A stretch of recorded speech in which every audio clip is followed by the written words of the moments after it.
to me. Even if he's kind of listening, I feel like that attention is part of the problem. Like I can't get his attention. It definitely can be.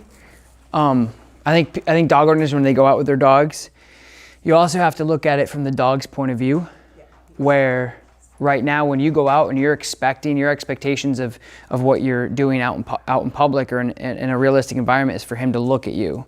And then you have to take into consideration and audit everything around you to say, am I more valuable? Am I more valuable? Does he have a clear understanding of what I want? And that's the question you have to ask yourself. And that's why I asked you before, is do you have a really rock solid, hey, look at me, and if he doesn't, he's gonna get punished? If you don't have it, don't use it and don't apply it in reality training, because it's gonna confuse him even more. Okay.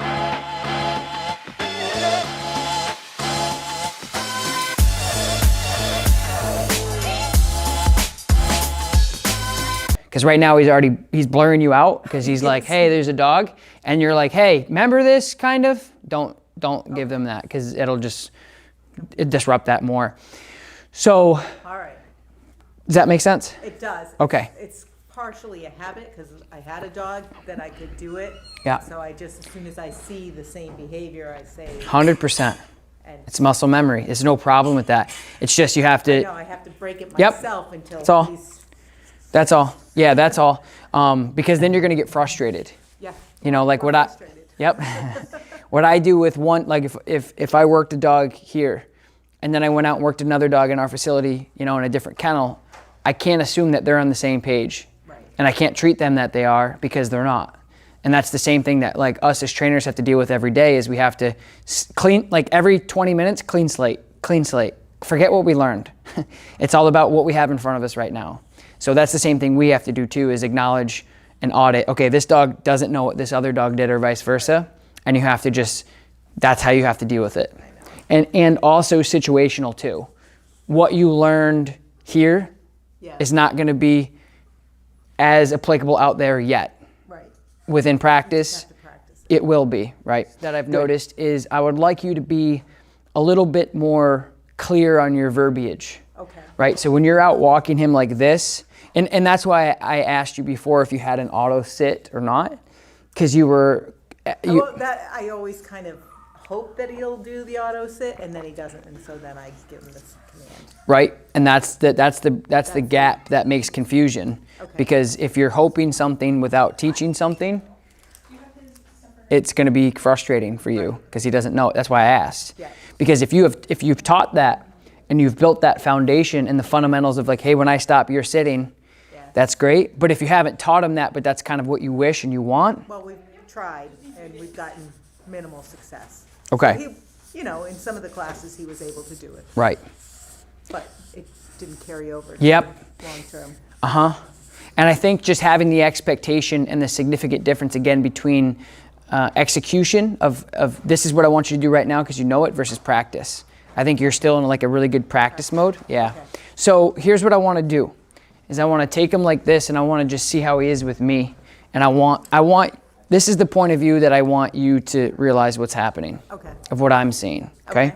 So you want to just sit there, and what I'm going to do is, like, this is what's going to happen is say you're the other dog, and he's paying attention to you, because that's what he's going to do with me. And I'm just going to assume, judging by what information you've told me and what information he's given, that this is how this scenario is happening. So I'm you, you're the other dog. He's looking at you. And so what's happening is he's like, hey, save me. But in actuality with another dog, he's like, hey, who are you? Right? So what you're doing is you're like, boom. So now in his mind, he's going, wait a minute, what about that? What about what I'm concerned about? And I'm just like this. And then I stop, he's concerned, he starts moving, and I go, whoa. And he's like, what do you want me to, but there's, right? So he's conflicted because he's not, this is how you're handling him. And then forward again. And he's like, okay, I'm a little confused on what's going on, right? And he's going, what do I do? Okay, so I'll end that little crap show there and show you what you should be doing to make things clearer. Okay? So what you want to do is, because he's like this, Houston, heel.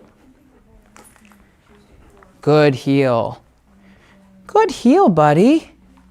Good. Good. Big difference, right? Because I was giving him information that he understood. It's the first time I've ever touched him. Right. And I was giving him really clear information of what I wanted him to do. The difference between what I was doing before to what I just did was communication. Do you understand? Yep. So that's what you're doing is he's like this on something and you're not giving him clear enough communication of exactly what you want him to do. And that's confusing him. Does that make sense? So I'm going to do that one more time. Like when he's locked on you, like you're the other dog, Houston, heel, boom, that's what we're doing. Good, I turn, he's still in a heel position, good heel. He's going, oh, this is good. Give him a little verbal stop. He goes, now what? Do you know what I'm saying? No, I see it. That's what you're lacking is that relationship. And that communication is a big factor in your success with anything else around him because you're not being fair. But you're not being fair because you're not wanting to be fair. You're being fair because you just don't know how to be fair. So don't take that the wrong way. Okay. So again, clarity. And I can even do this with my body language, the same thing. Now there's multiple different ways you can communicate. Good. And then I stop. He goes, oh, what are we doing? Right? I take my body and I go like this. He goes, all right, we're going this way. Good. I turn this way. Now here's the test. Is if I cut this way, turns with me, I stop, just like that. And he's right on me. Yeah. Okay? Okay, break. Good job, buddy. Yep. So that's what I want you to work on. Because just imagine the conflict and barrier of you speaking a completely different language than what he understands. It's like, man, I really love you and I want to know what you're saying, but I just don't. You have to give him information that he also knows. So there's so think about it like you have all these things all these tools that you want to use. You got the heel, the screwdriver, the sit, the hammer, all that stuff is your tools. Right.